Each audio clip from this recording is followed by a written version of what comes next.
Joney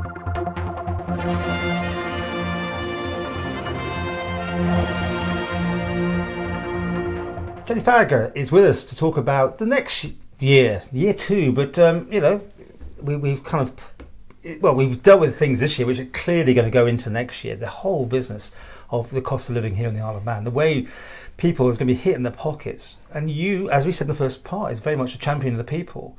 What can you see ahead? Oh, that's such a difficult question, I know, but can you see some light at the end of the tunnel, and especially in the Isle of Man where things are more expensive generally? Yeah, I mean, first of all, obviously the cost of living crisis isn't just an Isle of Man issue, it's a global issue. One thing that I think I struggle with personally is that I believe, and I have posted, I do believe that we should be putting pressure on the United Kingdom to actually address this cost of living crisis, to impose windfall tax, because we've seen that BP and Shell, for example, are recording absolutely record profits whilst they put fuel prices up for the average person. We can't do anything about that, and that is all we ever hear. And we can't do anything about that, but we can. But they get the windfall tax in the UK. We wouldn't get anything part of that. No, but that's not the point. The point is that it would then have a knock-on effect to make life easier for us all, because if they try to actually regulate these companies, that's what they need to do. They need to be saying you can't. This isn't fair. It's not right. So if they start doing that, then those companies would be able to actually look at how their pricing is affecting people. We don't have control over that. No, but the UK does, and we are in a partnership with the UK. Well, the VAT could. I mean, of course, until they get a new prime minister, nothing's being sorted. But the VAT could well be coming down to 5%. Everyone's thinking that will be instant relief, wasn't it? But again, that affects the coffers coming into the Isle of Man. Yeah, well, that was one of the things that I did request, that I wanted Treasury to commit to additional money coming into the coffers because of fuel price increases, because of course with VAT being at 17.5%, people's bills go up. That means that they are getting more money in their coffers, and I wanted them to commit to that, actually going back to support people, because that would be additional revenue. So it should go back really to the people. It shouldn't just be sat in Treasury coffers. I didn't see that in this announcement, but I will continue to push for that. And your thoughts on the Manx gas? I mean, they're going to have some interesting price rises that are potentially coming through, and they have no control. The Isle of Man government don't control it. It's a private company. Your thoughts? Would you being Labour and all that? Was that too big a broader stroke to say nationalisation, that sort of thing? Was that? I would like to see it nationalised, but I would not like to see us buy it out. I think that we bought out previous utilities or companies at probably above market price, and that's not gone down well with the taxpayer. So I think that it should be a nationalised service. So if it failed to be able to continue, then pick up the pieces? Is that what you're basically saying? I'm not saying that is happening. We're just that's what you surmise, that buy it when it's can be bought. Yeah, I mean, I think that it should be a nationalised service, and I think that we should explore the best way for that to happen, essentially. Right. Okay, what's on your agenda for this year? What's coming up? What are you going to be? Any private members' bills? I'm not sure about private members' bills, but in terms of issues, so I've got departmentally and I've got sort of politically, I suppose. So to start with departmentally, obviously I want to finish the autism strategy. Also looking at starting to liaise with the transgender community in order to make our strategy in that area more appropriate and more meeting the needs of people. So we're just starting to make contact with the transgender community now. So that's a couple of things going on. Politically speaking, I guess the main things will be our transition over to net zero, which at the moment I feel like I don't feel like we are very behind with in comparison with our neighbouring jurisdictions, and we need to catch up, and I don't see any action actually taking place to help us catch up. Our interim target is far too low. You'll have heard me banging on about this in Tynwald. The date for net zero, it's too far in advance, isn't it? Yeah, but even and our interim target, and I just don't even feel like we're on course for that. So first of all, I'd like to see where we're up to with Council of Ministers' action plans, which they published in response to Professor Curran's impact report. I would also like to see a transition strategy be written up, and I really think that we need to start having some conversations about a Manx Green New Deal in order to ensure that there's a just transition, because we've spoken a lot about a just transition, and I'm not absolutely sure that people understand what it means. So I do, that's that area. We've also got housing.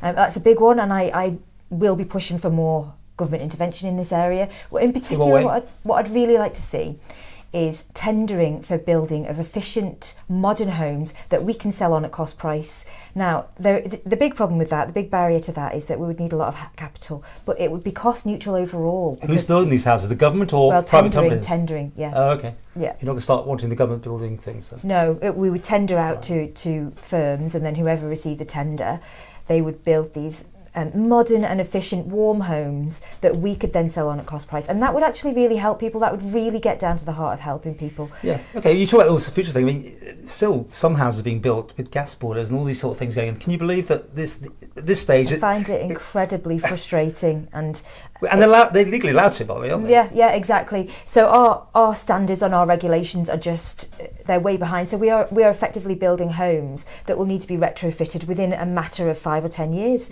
which is just crazy when we know that this is going to be the case. So that homeowner is taking on a home that either we will have to give them a grant to retrofit, or that they'll have to find money from their own pocket to retrofit. And what about this? Is it 40 odd million that's in this green sort of account? You think that's the right way of doing it? Is it going to go to the right places? I think you've already hinted you don't think it is. Well, that's hard. That's hard for me to say because we haven't seen it in action yet, really. The Transformation Board. I mean, I think we really need to see what their plan is and how effective they are. I mean, at the moment, I am concerned. I have big concerns about the energy efficiency grant or the Green Living Grant. I think that's echoed across the board. If you look across social media platforms, anybody who's had the energy audit will tell you there was some issues with it, or they were told to do work that they'd already done. So we need to make that more efficient, to coin a phrase, and that itself needs to be efficient. Tangible results. Yes, exactly. Rather than just talking about it, we really do need to move from this stage now where we're at of talking about things to actually seeing that carbon emissions line go right down, our investment in renewable energy projects go right up. So. But in the short term, I mean, like Stuart Peters said, let's use that money now to get us out of this hole and heat our houses. You don't want to touch that for that. No. And you're very much against the gas being exploited, I think, aren't you? Yes, yeah. And all those sort of things. Even for the short term use. That was one of my motions, yeah. Because I genuinely think, we were told by KPMG when they presented their report that the most expensive piece of land leased for offshore wind by BP across the British Isles is that piece of land is in our territorial waters. So there's a huge revenue to be made out of that piece of land in a way that is actually future-proof and won't make us look like we're really behind in terms of transitioning, and won't scare businesses away, because they've all got their own net zero targets, and we're already hearing from the business community that people are already thinking about pulling out, so we don't want that to continue. Are you on side for the Island Plan and the 100,000 sort of people living here? Yes? Yes, I think it's the right direction that we need to go. We do need to attract. It's a bit of a chicken and egg situation, I think, because we haven't got the infrastructure at the moment for that amount of people. But we won't get the infrastructure until we have more people here and more staff to actually staff that infrastructure. So, but I think it's the right direction. I think we do need to boost our population. We certainly do need to change that pyramid where we've got fewer economically active people than people who are in receipt of pension. And you see the issues with the health service and getting dentists. I mean, you got any fixes for this sort of thing? As either Labour or just as you? I mean, we're not having the best of time, are we, with the health service? No, and that's not just an Isle of Man problem it's either. Not. You're right. That's across the board. And but we want to get it right here, right? Yeah, I mean, you know, the only way to do that is to make it attractive to be here. There's only one answer to that, really. We can look at wages. We can look at standards, conditions that people work under. We can try and sell the island and the island doesn't really need to be sold. It's a beautiful place, but if we could get that out there, get that information out there and really sell it as a package. Okay. Well, in time to think about numbers and scores. I don't know if you know about this. I'll ask you to give yourself a rating out of 10 first of all on your first year. I did know about this. Oh, good. You watched them. I did watch them. Someone could be as if they've never heard of the whole thing, and I know they do. So. And I haven't known how to respond. And Yeah, I said, what? I'll just leave it till I'm there. And I still don't know how to respond. What I would say is, I guess I'd maybe give myself a rating in different areas. So effort, dedication, working hard. I couldn't fault myself. I couldn't put in any more than I've put in. So, however, in terms of, I still feel like I need to get my knowledge up. I still feel like, and I'm going to say this. I don't think that it's a secret that you need to get a little bit of confidence up to have the gumption sometimes to do all. You've come a long way, by the way, because when we interviewed in the past, you hardly said a thing to me, or you really. And I can see this difference in the fire in your belly. So, are you going to give me a score for yourself or not? I mean, one score or just leave it like that? I'm going to overall it as 7. 7. And the government. Well, I don't think they've done as badly as I would have thought, to be honest. I mean, it's no secret I didn't vote for Alf Cannon to be Chief Minister.